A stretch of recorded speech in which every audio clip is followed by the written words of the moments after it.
Well, it is my honor to introduce a man who probably needs no introduction. I'm sure you all know Jim McGlone. Jim is an urban forest conservationist who recently retired from the Virginia Department of Forestry. He helped found Fairfax Master Naturalist Program. He was my chapter advisor when I went through the Master Naturalist Program. He helped start Plant Nova Natives. And in addition to being a wealth of knowledge on forest and tree ecology, he's also been practicing conservation landscaping in his own yard for the last 20 years, which will be important later in his presentation. So without any further delay, Jim, it is all yours. Thank you, Trish. So, good morning, everybody. Thank you for choosing to get up early, especially if you stayed up late to watch the aurora last night. Today, we're going to talk about the importance of native trees.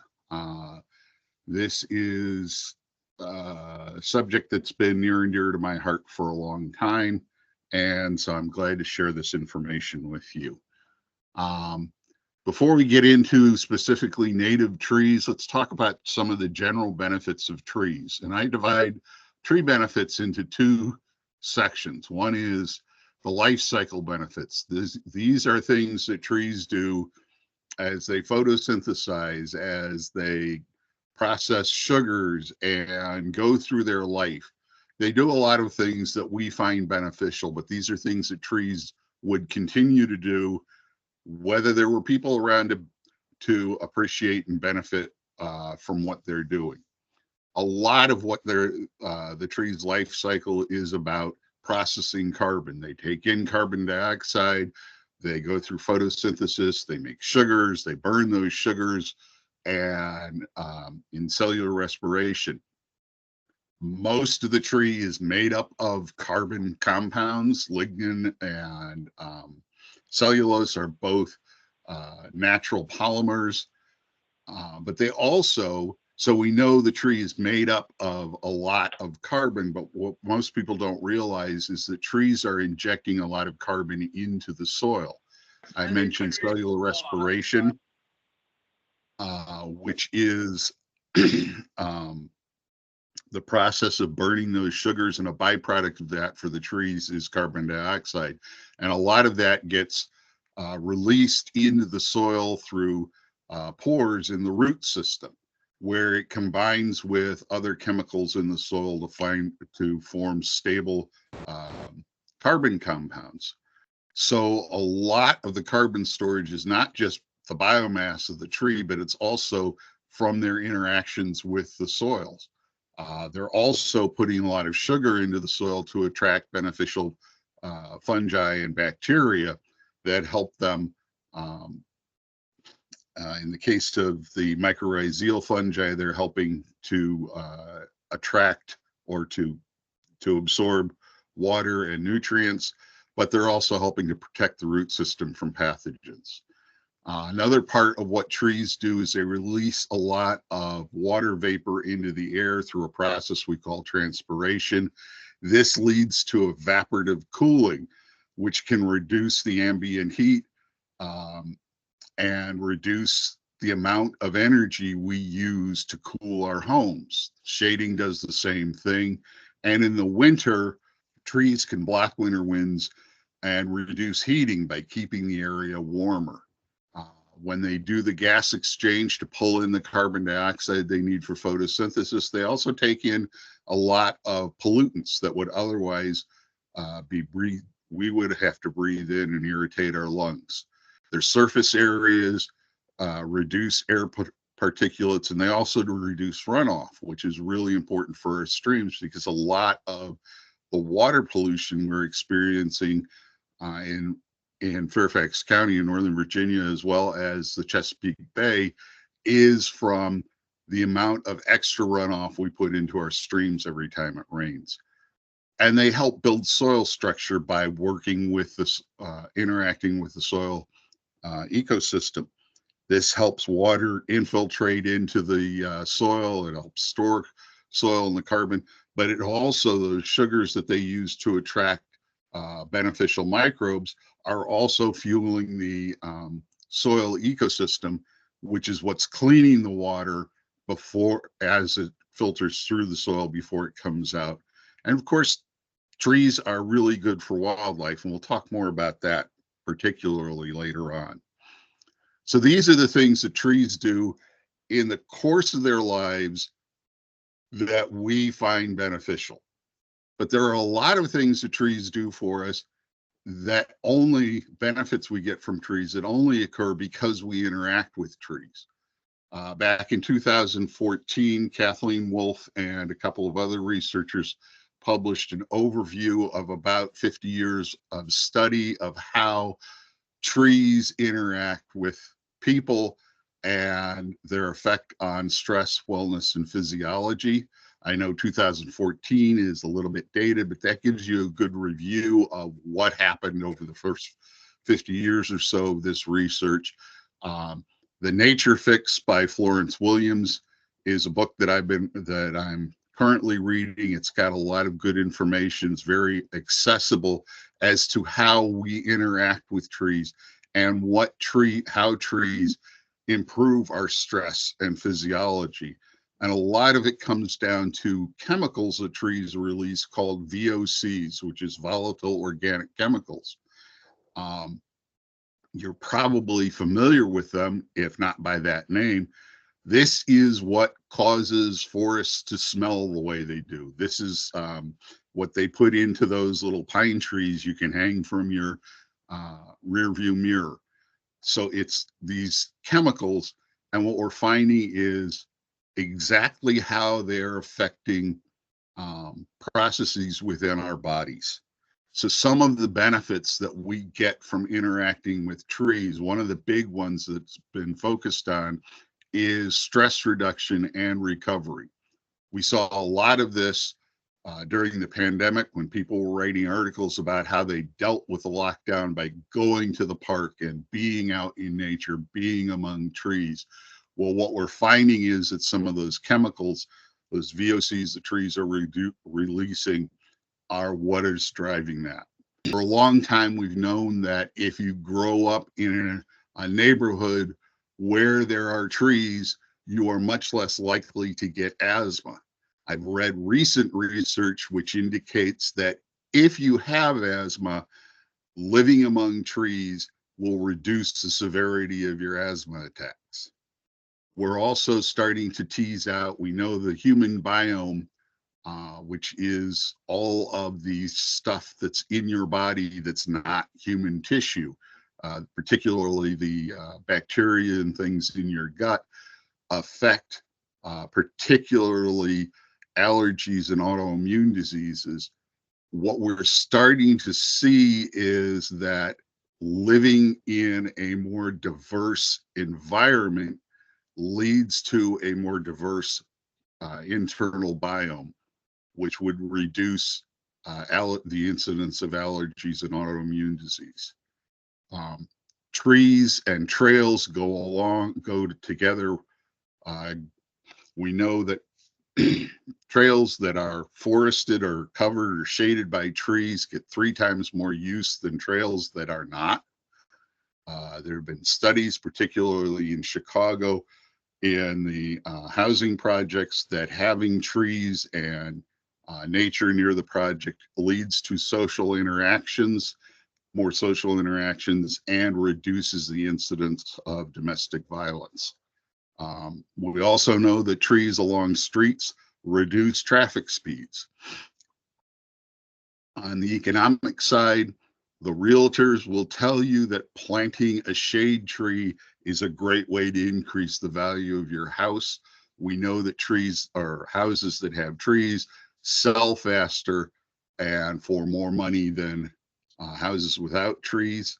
There are a lot of studies that link well-forested neighborhoods to lower crime rates, because the criminals look at those neighborhoods and know that people are paying attention, which leads to witnesses, which are bad for crime.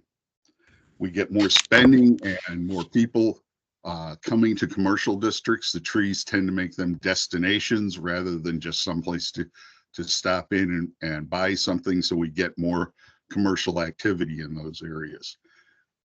pre-pandemic towns and cities that were trying to attract businesses, a better urban forest was attractive to businesses that could locate lots of different places. We also saw greater employee satisfaction, productivity, retention, and fewer sick days among employees in businesses that were in well-treated areas. After the pandemic, as we've gone to more of a dispersed work model, this may not be as true. Nevertheless, we get a lot of both human and economic benefits from having trees in our neighborhoods and in our towns and cities. Unfortunately, we are still facing three major environmental crises, and trees are important for these crises. You have probably all heard about the climate crisis that we're facing. We also are facing a crisis in the reduction in populations of our insects and our birds. So let's look at how trees interact with these three things and what you can do about it. So first of all, with climate change, here is a brief history of climate change. In 1856, so most people don't realize that we have been looking at and thinking about climate change for 170 years. Eunice Foote published the first qualitative result that carbon dioxide is a greenhouse gas. She was able to demonstrate through laboratory experiments that carbon dioxide can trap heat in the environment. In 1896, Ehrenheis, the Swedish chemist, actually sat down and calculated how much warming had occurred as a result of burning coal during the Industrial Revolution. And now he was a Swede, so he thought the idea of warming the planet where they would have longer growing seasons and warmer winters in Sweden was a good idea. He may have had a different take on it if he was from a more moderate climate, but that's where we first calculated global warming is 1896. So again, this whole idea of carbon dioxide and burning fossil fuels warming the planet is not something new. In 1988, the UN formed the International Panel on Climate Change at the request of the Reagan administration. I know a lot of the climate deniers think that this is some kind of a liberal plot, but it was Ronald Reagan who first pushed the UN to start looking at this problem. And in 1999, the hockey stick diagram, which demonstrated the rapid increase of global temperatures over the last 100 years or 200 years during the Industrial Revolution, was published. And what most people don't realize is that graph, and this is what it looks like, a lot of the data that underlay this graph was from tree ring data and from tree ring analysis. So one of the important interactions between trees and climate change is they are a long-term store of climate data. And because of what we have done with regard to dendrology and the tree ring data that we have, we're able to look at climate change over the last 1,000 years. In 2002, Professor Ruderman down at the University of Virginia was studying the models that predicted or tried to explain the Pleistocene, the Pleistocene ice ages. And when he looked at it and he started bringing the model forward into the Holocene, which we are now in, he noticed that about 11,000 years ago, the predicted value of carbon dioxide from that model and the observed value of carbon dioxide started to diverge. And about 3,000 years ago, the same thing happened for methane. Well, it just so happens that 11,000 years ago is when wheat agriculture was developed and started to spread from the Middle East. And 3,000 years ago was when we started to see major increases in rice agriculture in Southeast Asia. The other thing he noticed was in the carbon dioxide record, the observed carbon dioxide record, you could pick out major historic depopulations where farmland was reverting back to forest land in the Justinian plague, which occurred in the late 4th century, coincided with the collapse of the Roman Empire, the Black Death, and then you could also see the introduction of European communicable diseases to the Americas in the carbon dioxide record. He postulated that this was driven, especially the carbon dioxide record, because it was more wheat agriculture, was driven by the conversion of forest land to cropland to forest land. When he first hypothesized this, people said he was nuts, that there was no way Neolithic people could possibly have converted enough forest land to cropland to affect the carbon dioxide levels. Subsequent research has found that that is entirely possible, and this is now known as the early Anthropocene hypothesis. But what it does point to is that temperate forests are incredibly important carbon sinks. And as we convert temperate forests to other land uses, we are reducing that carbon sink and is likely driving increases in carbon dioxide, in addition to burning fossil fuels. We know from the mitigation standpoint, I mentioned transpiration and ambient heat. If you look at this on the left is a map that was produced by the NOAA of heat islands or heat dispersal on one afternoon in August of 2018 in the DC area. On the right is just a Google image, satellite image of the same area. And you can see there's a very high correlation between the low temperature areas, which get down to about 85 degrees, compared to the high temperature areas, which can be up to 102 degrees. That's almost a 20 degree Fahrenheit difference in temperature, very highly correlated with where we have tree covers. This, of course, is Rock Creek Park. This is the Potomac Valley. This hot spot up here is the University of Maryland, and you can see Greenbelt in this area where it's cooler. So we know that trees are going to have an effect on ambient temperatures. And by planting trees or increasing tree canopy cover, we can mitigate some of the effects of climate change. One of the other things to note is, for example, here in Fairfax, Northern Virginia, this is the Route 1 corridor, which is a tree desert, and we have much higher temperatures. This is also where a lot of at-risk communities are found. So trees capture carbon dioxide. Photosynthesis is the only proven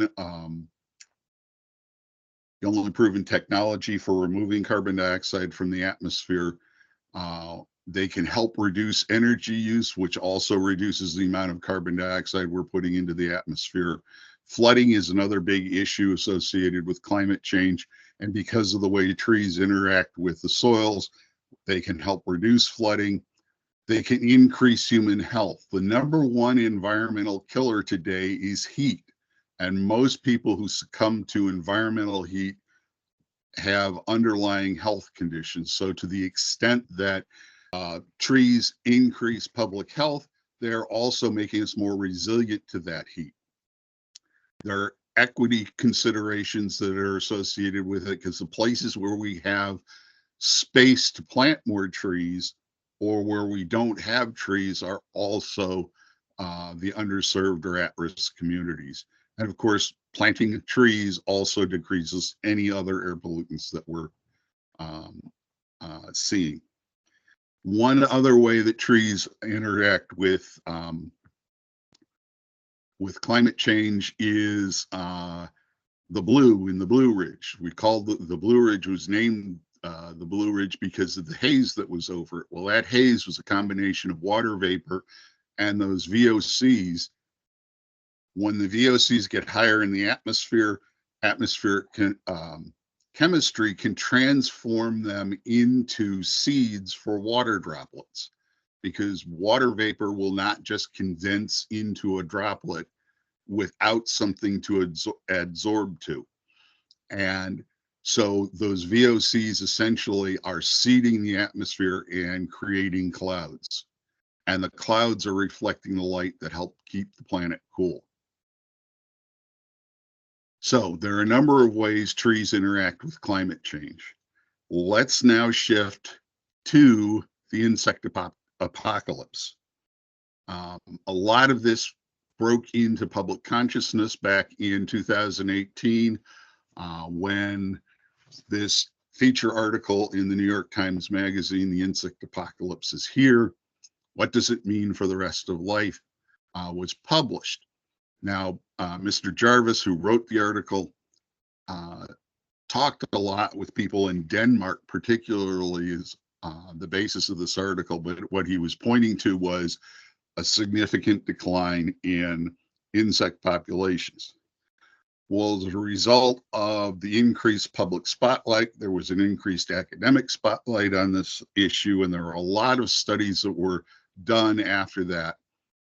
And the results were somewhat inconsistent.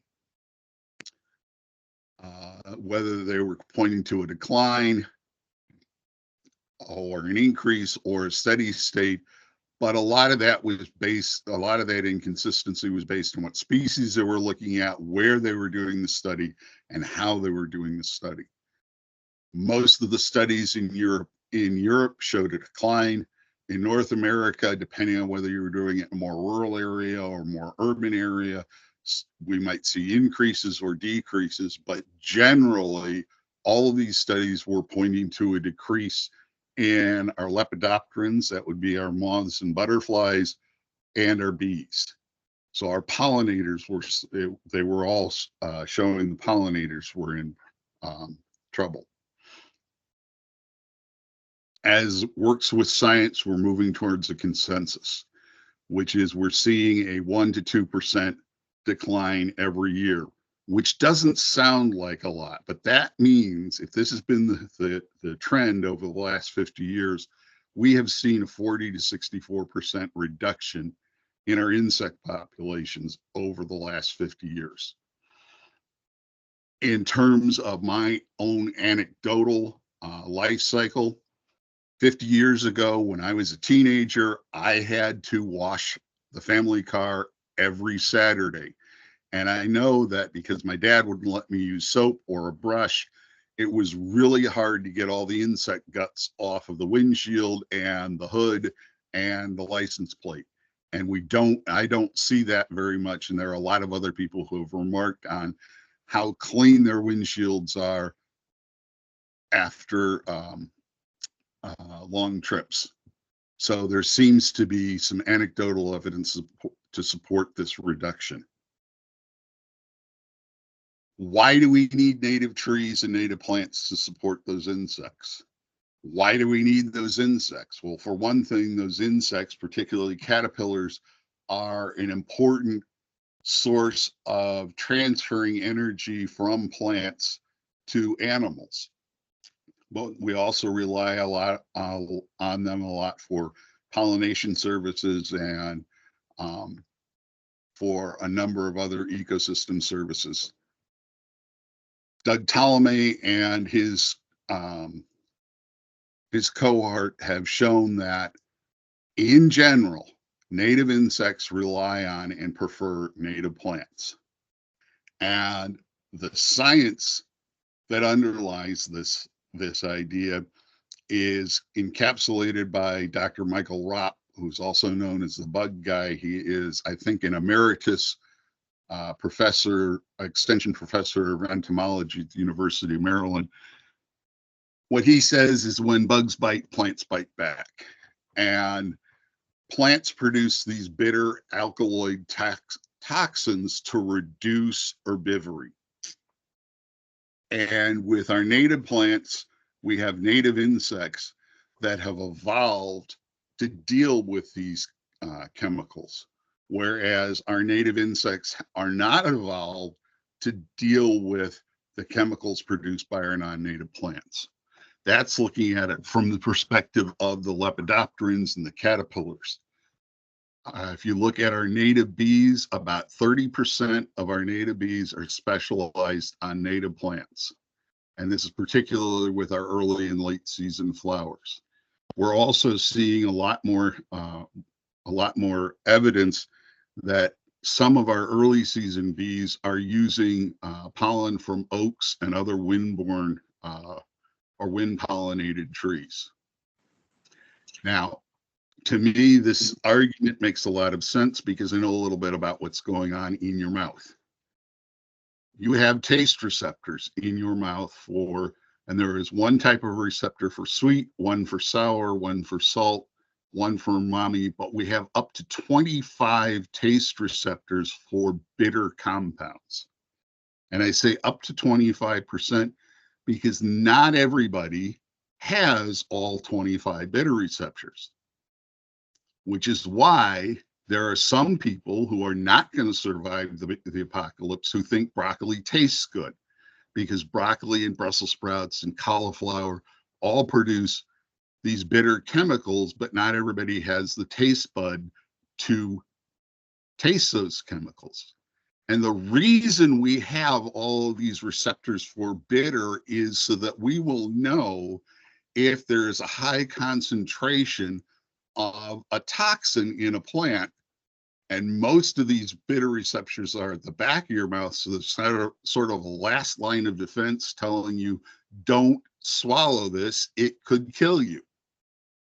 I know in my own family, my sister does not have that bitter receptor. She loves broccoli and Brussels sprouts.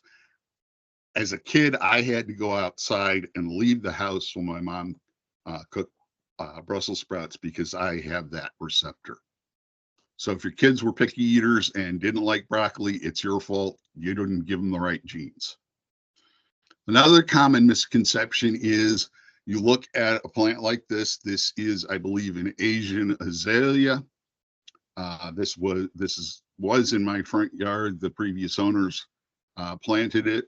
I admit it's a beautiful plant, and it would be covered with insects when it was in bloom. And to just look at it, you go, well, this is supporting our pollinators. But my wife, who is a volunteer with the USGSB lab and learned to identify bees down to the species level, collected those insects that were on this plant. And what she found was every one of them was also a non-native insect. None of our native bees were coming to this plant.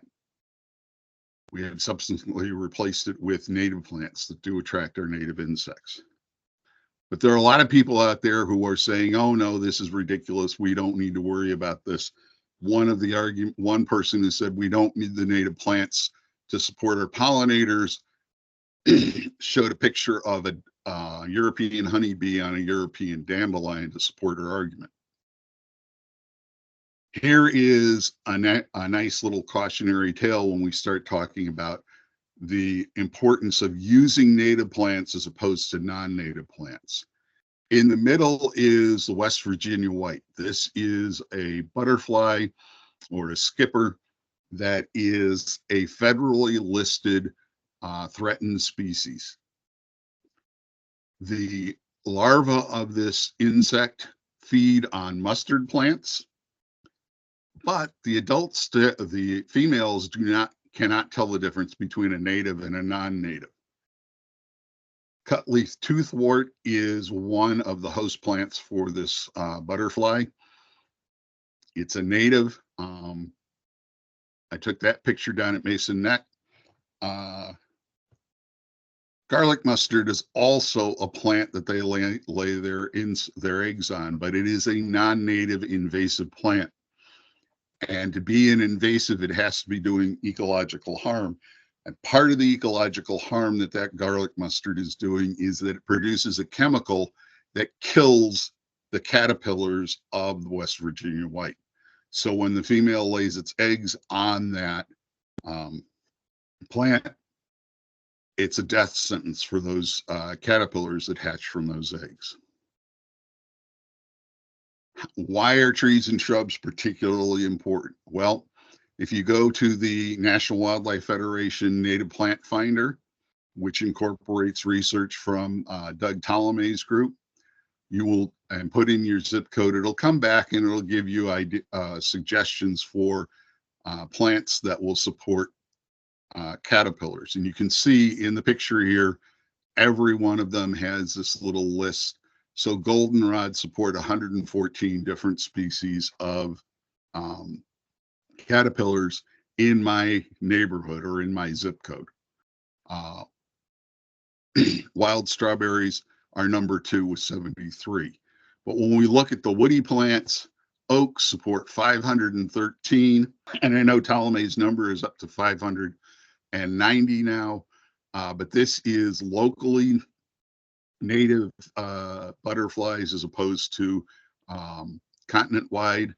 Prunus, our cherries, choke cherries, things like that are 390. So you can see our woody plants support a lot more caterpillars and a lot more of other insects than the herbaceous plants. This is not to say the herbaceous plants aren't important, but you're going to get much bigger bang for your buck when you plant woodies. Bird decline. This is based on a Cornell Bird Lab study. Cornell Bird Lab is one of the premier ornithological institutions in the world. In 2019, they estimated we had lost over the last 50 years almost 3 billion breeding birds. This includes bird loss across 38 families that included starlings and non-native sparrows. We did see some families that saw an increase. Notice that wetland birds seem to be doing pretty well over the last 50 years. But by and large, the birds in this group are the ones that do not eat caterpillars.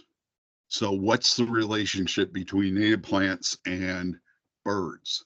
Well, again, we turn to Doug Tolomei.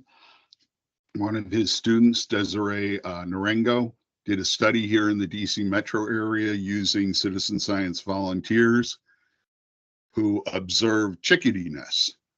And what they found was that over the 2-week period that chickadees were feeding their young in their nests, they needed somewhere between 6,000 and 9,000 caterpillars, depending on how large the clutch was. Keep in mind that for several weeks after that, the chickadees kept feeding their young caterpillars, but they were doing them outside the nest where they were hard to observe. What they found from this study was that in order to have a sustainable population of chickadees, at least 70% of the woody plants in their forage area, which is less than an acre, had to be native plants.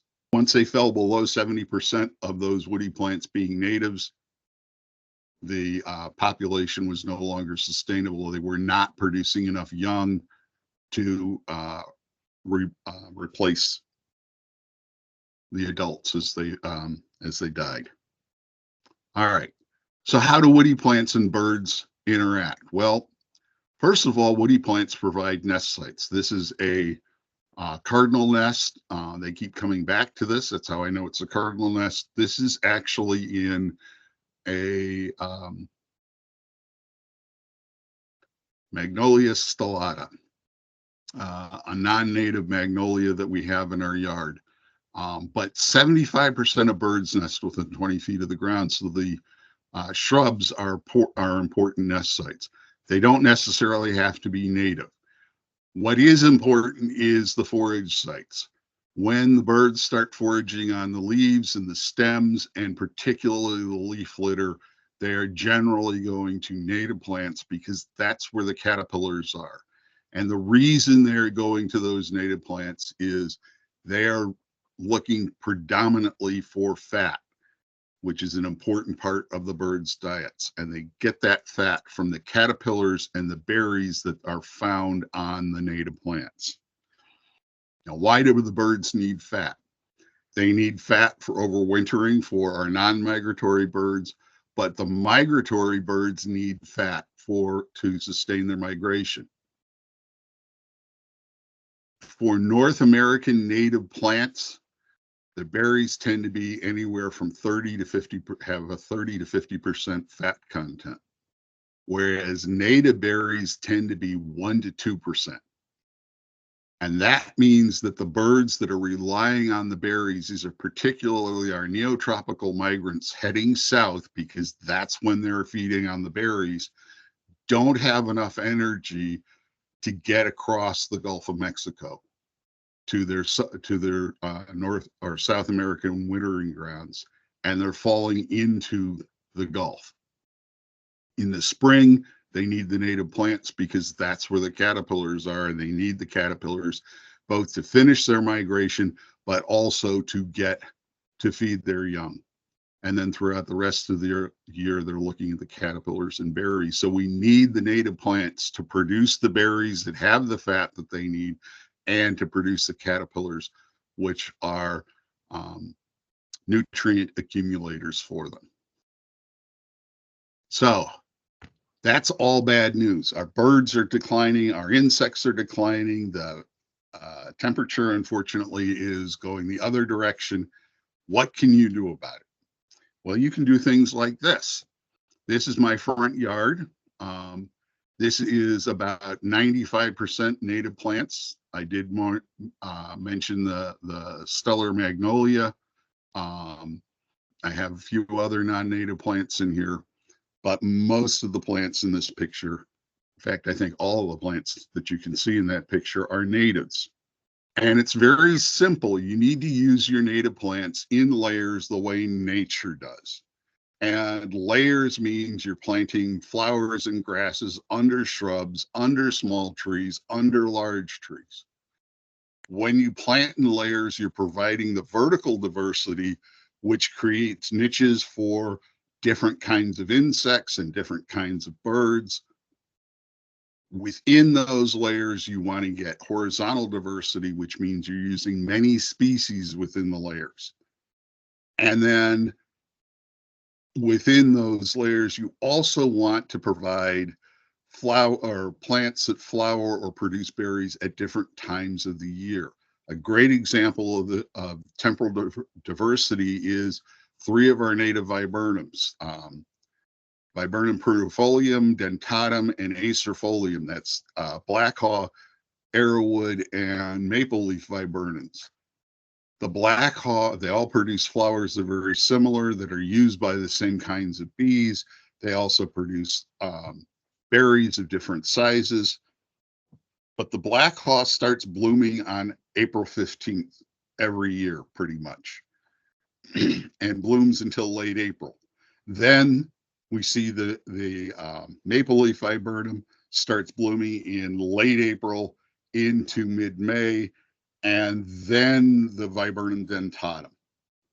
So having all 3 of those types of viburnums, and you want to get at least 2 of each sourced from different places because they are somewhat self-sterile, you can have viburnum blooms for a month and a half in your yard that's going to be supporting some of our smaller native bees. That's what I mean by temporal diversity. It also means having spring ephemerals, spring flowers, summer flowers, and then late season flowers like the goldenrods and the asters. That's also temporal diversity. And if you have all 3 of those diversities, you are going to be providing an ecosystem that will care for itself, because it will attract not only plant pests, but it will also attract the predators of those plant pests in terms of predatory insects as well as birds. And by replacing your turf with these larger native plants, you're also going to be doing more to fight climate change and provide climate resiliency. One of the important things about this is you need to stop breaking your leaves. I know that that is heretical. I have heard some people complain that it was a communist plot, but people get the message. I should plant an oak because it supports a lot of caterpillars, and then they rake up the leaves without realizing that most of those caterpillars they are attracting to that plant pupate and mature in the leaf litter under the plant. And so when you rake up the leaves, you turn that plant, that oak tree, from a resource into a death trap, because those caterpillars that are feeding on that tree do not have the opportunity to complete their life cycle and become adults and lay eggs of their own. The other thing is that undisturbed leaf litter is good mulch. This is how nature mulches the forest. It's good for your trees. It's good for your flower beds. Even on your lawn, Scott's is now recommending that you mulch up to 18 inches of leaves into your lawn. I know when I've said this in the past, people have got, oh, that gets too deep. 18 inches. If you've got more than that, there's something going on with your trees that's not right. And Scott's is saying you can mulch up to 18 inches. So you don't need a leaf rake. You don't need to spend all that time raking your leaves. It's one of the reasons people say, I don't want to have a tree because I don't want to have to rake the leaves. Well, now you know that you shouldn't be raking the leaves.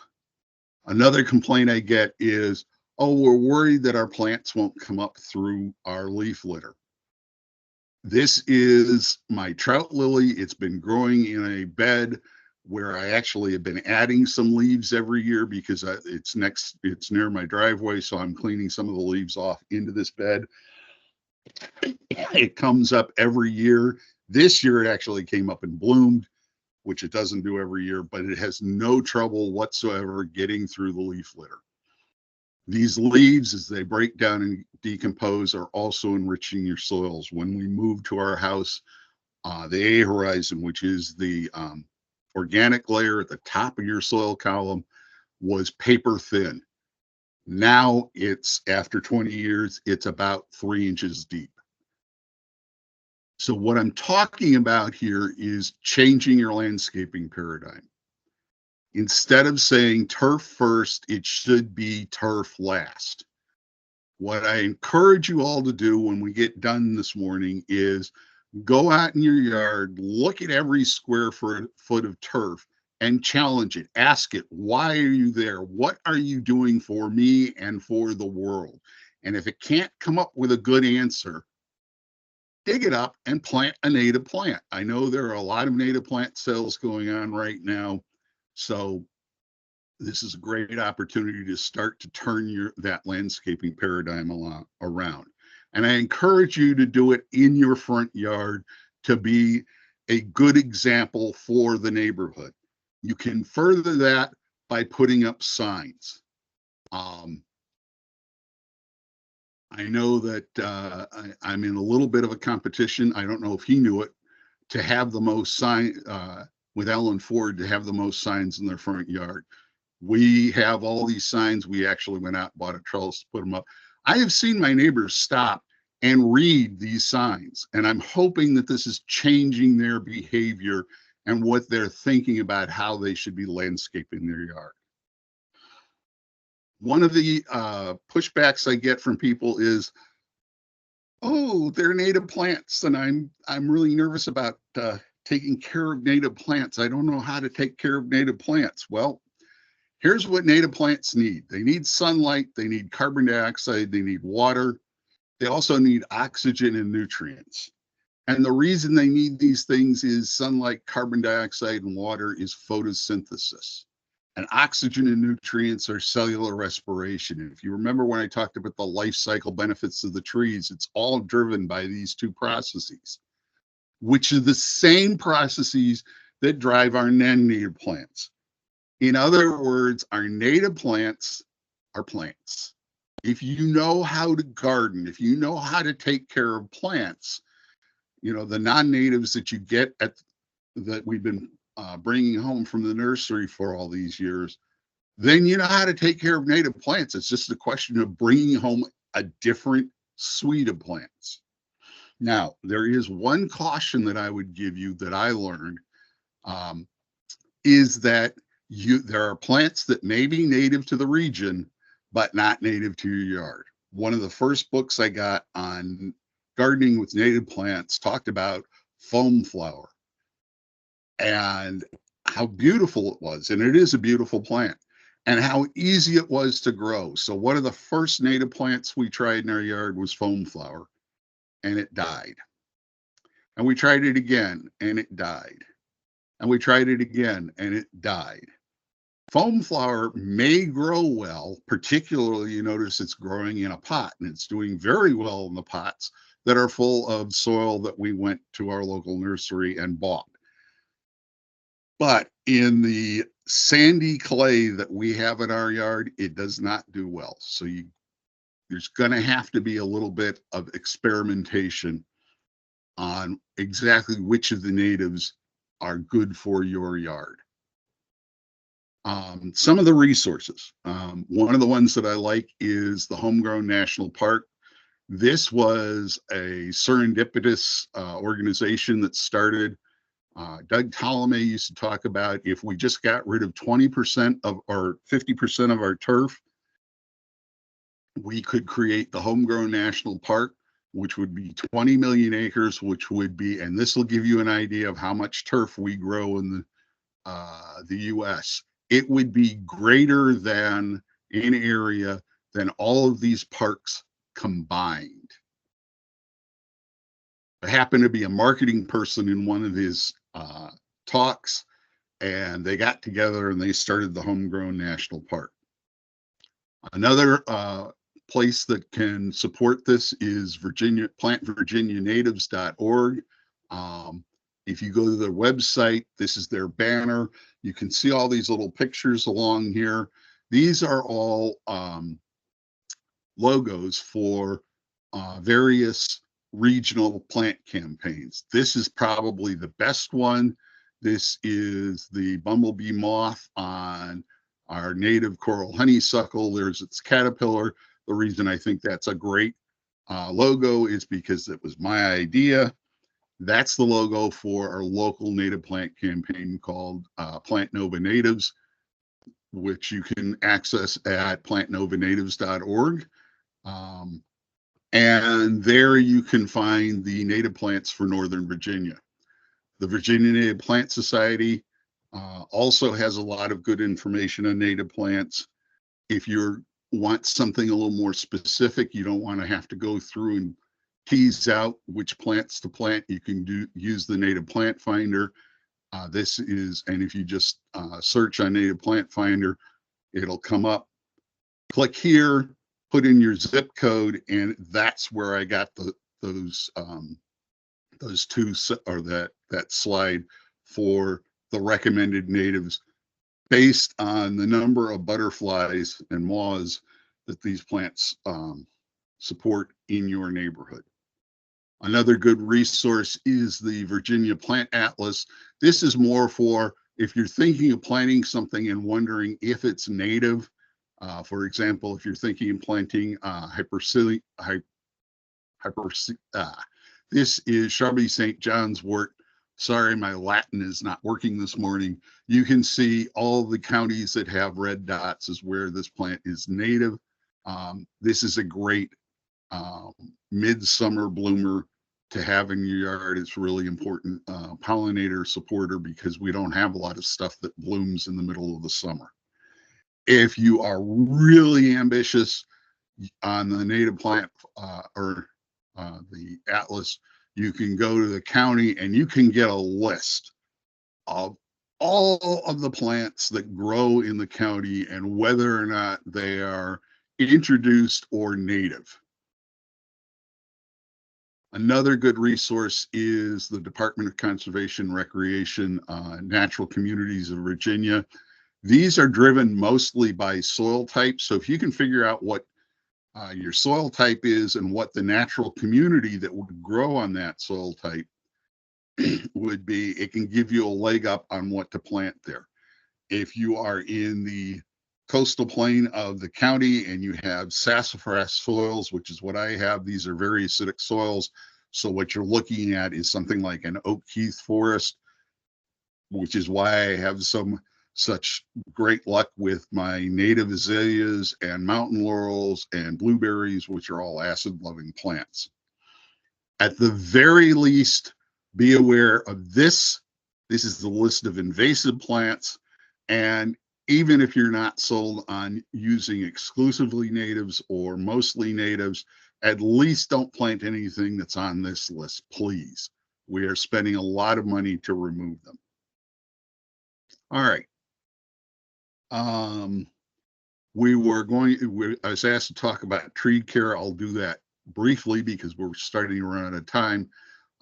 Native trees are well adapted to our current water regime. You can overwater them, which will add stress. So I recommend, because trees can pull soil moisture up from as far down as 4 feet, use a soil or water meter to determine when you need to water your established trees. This is not about newly planted trees, but for established trees. If the soils are dry down to about 3 inches, then you want to start watering them, and you want to give them a good deep soaking to rebuild that moisture well down into the soil column. So use a soaker hose and water it overnight. Open your hose bib about a quarter of a turn and just let it run all night. That should give it enough water. But for the most part, we get enough rain to support trees in this area. One of the bigger issues in landscaping is turf. Turf likes different soil conditions than trees do, and they fight each other. One study out of the Morton Arboretum found that you get 5 times more tree root mass under mulch than you do under turf. And it doesn't matter whether you're talking about green mulch or brown mulch. So reducing turf under your trees is a good thing to do. You can use green mulch in there, which means planting natives under those trees. That's that layering that I talked about. This is what trees aspire to look like. I haven't seen any studies that say how far out your mulch ring should go, but since we know that mulch is good for tree root mass, the further you go, the more your tree is going to like it. Here's an example of a happy, well-mulched tree. What's mulch supposed to do for you? It moderates soil temperatures. It keeps the soil cool in the summer. It keeps it warm in the winter. It helps reduce moisture loss from the soil, so it's keeping it moist. If you're using an organic mulch, it's feeding the soil food web. If you're using a wood-based mulch, you're feeding those ectomycorrhizal fungi that are particularly important for our trees.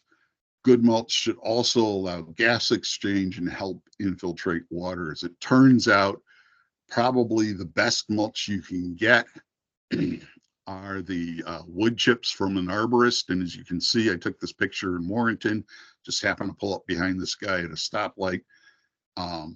Frequently, they can be free. You can try using getchipdrop.com, or if somebody's having tree work done in your neighborhood, just go talk to the guys. They're always looking for places to dump those wood chips. This is, unfortunately, is what we're using commercially most of the time. This is a really bad mulch. This stuff is finely ground. You can see it got dry and it cracked. Your mulch should not be doing that. That means that what's happening is this is locking together. This is almost like craft paper, and it's forming a water and vapor barrier. So I mentioned green mulch, and this is what green mulch is. It's the idea of growing native wildflowers, native shrubs, native small trees under your big tree. So here I've got, this is golden ragwort and mayaples. This is actually, it's a non-native rhododendron under a dogwood, and then there's a big willow back here that's overarching all of this stuff. Some ideas for green mulch. Let's see. I think at this time, Trish, maybe I'll stop and take questions unless people want me to run through these different plants. Kripa was wondering if you had any words of wisdom or words of solace after the Virginia General Assembly just named the honeybee as the Virginia state pollinator instead of a native bee. I was not aware of that. My wife is really the bee person, but I think that that was really short-sighted. That was probably driven by the agricultural interests, because that's where honeybees are important. I'm sure that, you know, I would have preferred if they had gone with something like the rusty patch bumblebee, which we do find in Virginia, but it is a federally endangered species. But the downside of that is if that thing goes extinct, then we don't have a native pollinator. The other issue is our state insect is the tiger swallowtail, which is also a pollinator. So I don't understand having two different insects for that. All I can say is that planting native plants is going to be good for our native bees, but they're also good for honeybees. Her second question in relation to that was when people say save the bees in general as a way to mitigate climate change or other things. How do you feel about that? Should it say something about native bees? Because having a beehive, that doesn't necessarily do anything for the problems that we're talking about. So I'm going to rely on something I heard from Sam Droege, who is the director of the USGS Bee Lab and one of the leading native or Eastern native bees specialists, is that you can have really good honeybee habitat that sucks for native bees. Because remember, I said about 30% of our native bees are specialists, whereas honeybees are generalists. They will use our native plants, they will use the non-native plants. I showed you that, and you get honeybees on that, but it's no good for our native bees. So you need to have the native plants to support the native bees. And I think the idea of, and this is the issue, is we tend to ensile these things, and that's part of the point today is if we use native plants, we can address lots of different issues the same way. So I think, yeah, it would be important to point out that if we want to fight climate change by supporting our pollinators, we need to be supporting our native pollinators, because that's going to be doing more than just fighting climate change. It's going to be supporting our native insects, because when we're supporting our native bees, we're also supporting, you know, goldenrods. We have several native bees that specialize on goldenrod. So if you plant goldenrod to support those native bees, you're also supporting 114 different native lepidopterans. And then there's the stuff that feeds on all that stuff, and lots of other things.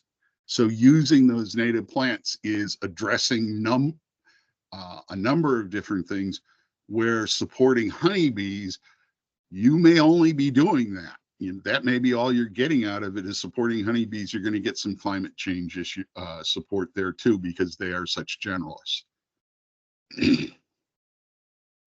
I had a question about your recommendations on mulching trees. I still see a lot of landscape companies and even Fairfax County making the mulch volcanoes around trees. That's not good, right?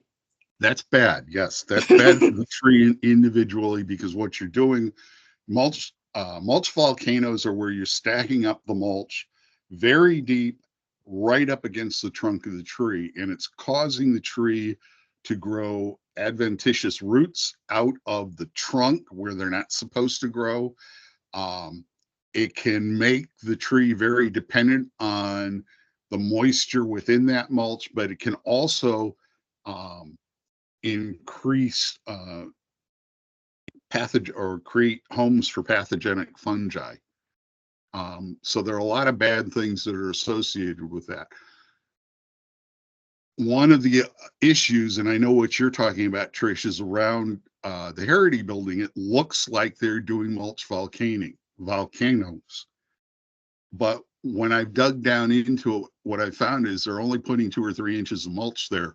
The problem there is that when they planted those trees, they only buried half of the root ball.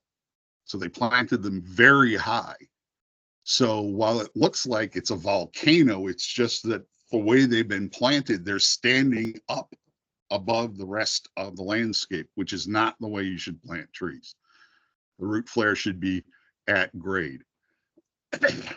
One of the advantages of those wood chips, especially when they are green right straight off the truck, is that you can mulch up to 6 to 8 inches, which actually will keep the weeds down. In fact, one way to get rid of turf is to get those green wood chips and spread them out 8 inches deep on top of the turf and let them sit there for a growing season. That'll pretty much take care of any weeds in the grass. And then at least when you're dealing with woody plants and things like that, you can plant directly into those wood chips. The one thing that if you already have a big tree and you want to start introducing more stuff underneath it, choose small stocks so you're not digging big holes in the root system of that established tree. The tree can take some small holes where you're only cutting small roots, but if you start cutting big roots to plant, 10-gallon shrubs underneath, you're going to damage that tree. So plant small and let them grow into their space. I just did a chip drop and am trying to load up on the 6 to 8 inches. It is a lot of wheelbarrow trips. It is a lot of work. My wife and I did it, and that's the basis of part of our what you call it. We have a question from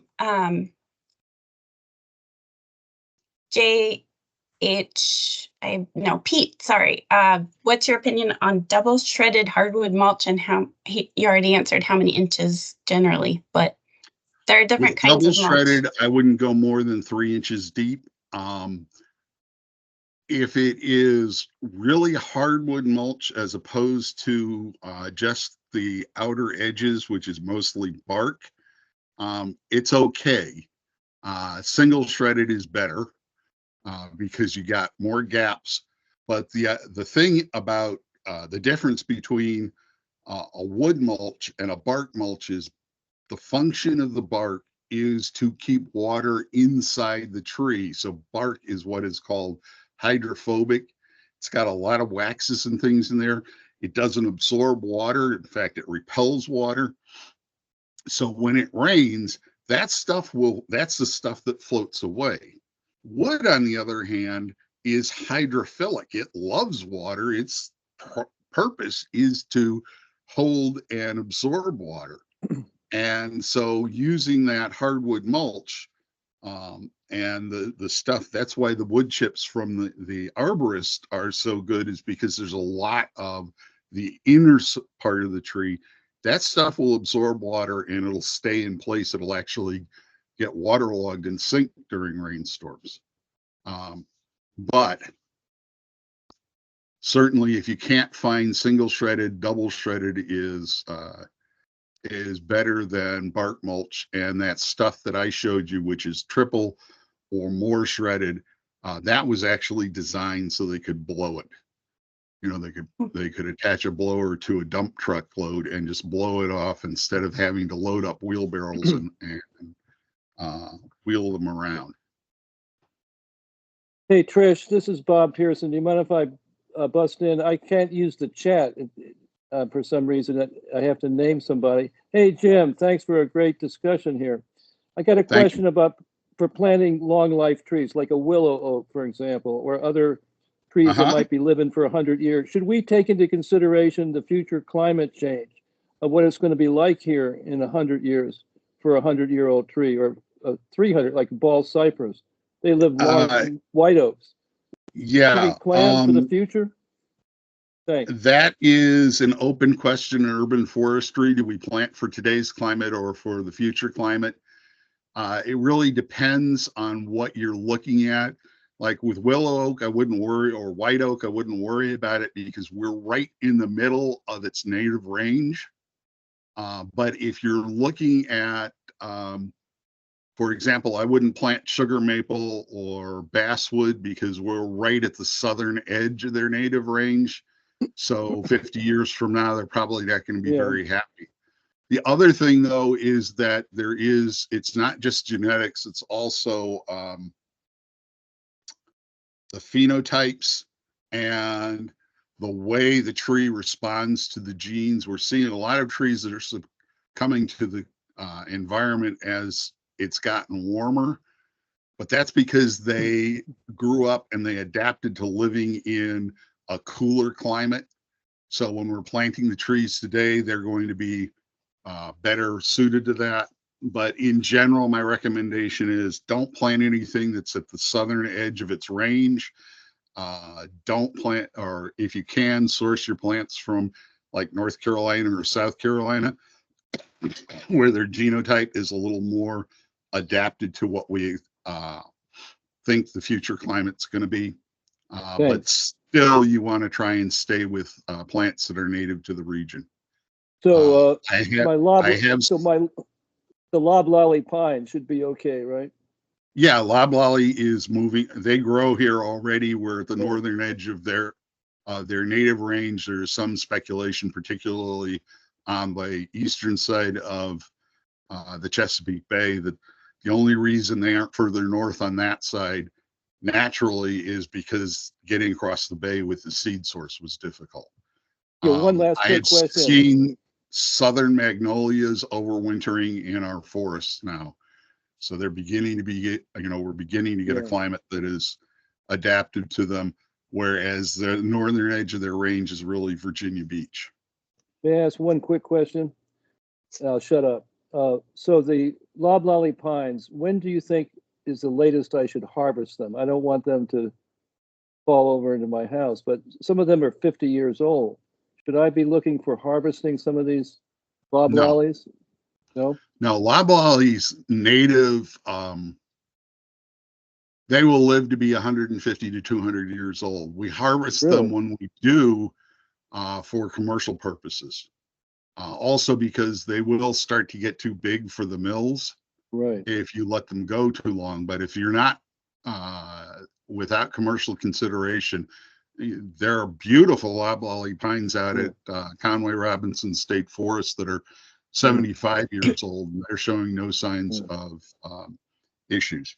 I must have 100 of them. So they also say that you should remove the pine needles, or the pine straw, they call it, every 3 years from underneath these loblollies. I don't know who says that.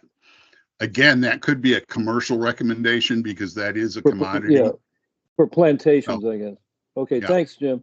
Thank you so much. Thanks, Bob. Most of us don't have a space for loblolly pines, I don't think. You're lucky.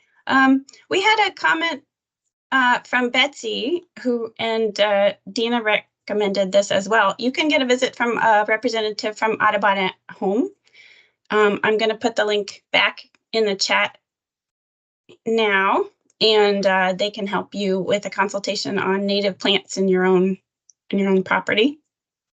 And then Jim, I hope it's all right. I dropped your email address in the chat as well. Okay. If people have further questions. Too late now, right? I did it. Yep. It's out there.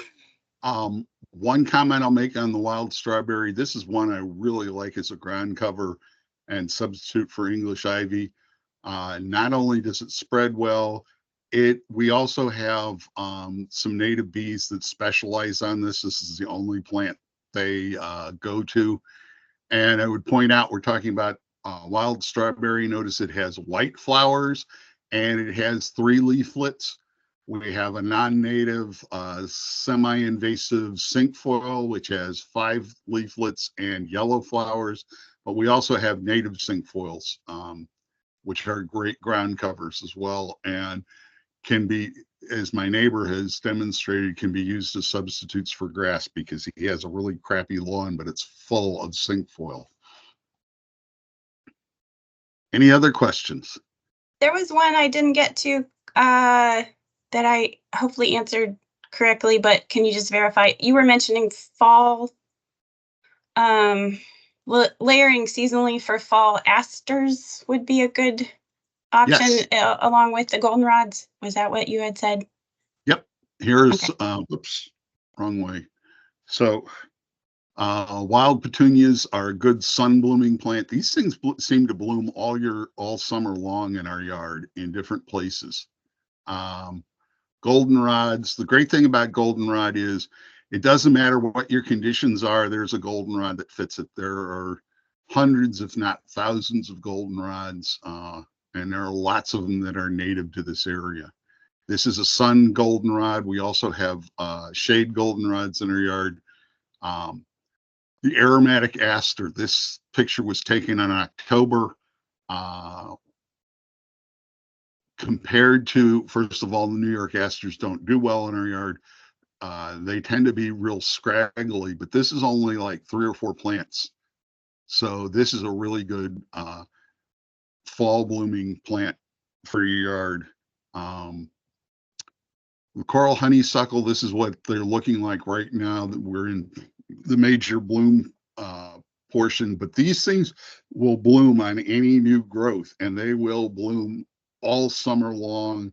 I have pictures of the flowers and ripe berries in the same photograph because these bloom into October and November in our yard.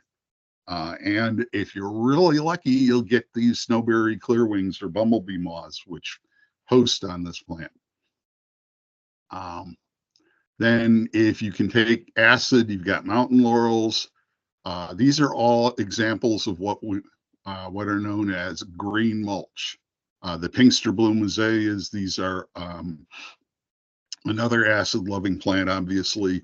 And circled here, there's that snowberry clearwing, nectaring on the native Pinkster bloom. And this is the shrubby St. John's wort, which blooms in the summer. Another summer blooming shrub, not necessarily native to this particular part of Virginia. It's more of a southeastern native, but sweet pepper bush, Clothyra alnifolia. Do not get candy floss, which they have bred to have pink flowers. One of the issues with the cultivars is when you change the shape or color of the flower or the color of the leaves, they lose their ecological value because part of that coevolution is the shape and color of the flowers or the color of the vegetation. If you don't have a space for a big shrub, there is a variety or a cultivar of this called hummingbird. And the difference is, because I've got a hummingbird in the front yard and a straight species in the backyard, the only difference between the 2 plants is the length of the internodes. So the hummingbird is gibberellin is what causes plant cells to elongate. It's gibberellin challenge, so it's not elongating as much as the native species. Otherwise, the flowers, the leaves, everything looks exactly the same, but you're getting a more compact shrub. So, and there you go. That's my contact information. We did have an announcement from Wendy, who wanted to mention the Fairfax Invasive Removal Alliance, a coalition of homeowners, citizen, and condo associations looking to get the Fairfax Board of Supervisors to deal with the invasive plant crisis. And she put the link in the chat if you scroll up a bit there in the chat box. Are there any other final questions for Jim before we wrap up for today? If you want to raise your hand, we can unmute you and you can ask. And if not, we are going to say thank you, Jim. That was You're welcome. informative I'll and see you all entertaining. this afternoon at Eagle Fest down at Mason Neck State Park. My wife and I will be down there representing Plant Nova natives. And what do you Excellent. think, Ellen? Who has the most signs? Alan already put in the chat that you win, Jim. So congratulations. But Alan has something that I wish I had. He's been cited by the weed police. And that's a badge of honor, Yes, it is. I assume. We did have one more person raising their hand, Helene. You may have to unmute yourself by clicking the microphone option at the top, but I think we have time for this one more question before we wrap up. Thank you, ma'am. Helene Cooper here. Jim, thank you so much. That was just a plethora of fabulous information. Apologize if this is kind of a, duh question, but I do have the old leaf blower sucker mulchers. I'm guessing that it is bad to actually put our leaves through that and then put them back down. Does that actually destroy the larva? It does. Okay. There are two reasons that I drop my head and I shake my head on that. First of all, as you said, when you suck the leaves through that thing, you are destroying that habitat. And then you put them back down. And I did one time, I was doing a management plan for this group, and they raked up the leaves in their forest garden and replaced it with leaf mulch. And I just shake my head because that's a lot of extra effort that you don't have to go through. A much better use of your time is sit in the shade, have an iced tea, observe your garden, enjoy yourself, rather than, and I've got pictures. If you've ever been to the I-66 transfer station in the fall, they have this huge pile of bags of leaves that people have raked up. And I'm just thinking of all the resource that's involved in doing that. And then what they have to do is either put down fertilizer to replace the leaves that are gone, or they're getting mulch to replace these leaves. And all they had to do was nothing, and they would get good mulch. So I was trained as an economist, and I see these things in terms of resource allocation, resource utilization, and what you could be doing else with your time besides all that leaf raking. Thank you, sir. I also understand that that leaf blowers are one of the worst uses of energy. Gas-powered leaf blowers, yes, those are 2-cycle engines. They're putting out a lot more pollutants. They don't have the kind of pollution control. There's also the noise pollution associated with them. There are many towns. In fact, I was just reading, I just started that article in the latest Scientific American about how bad noise pollution is for us. So yeah.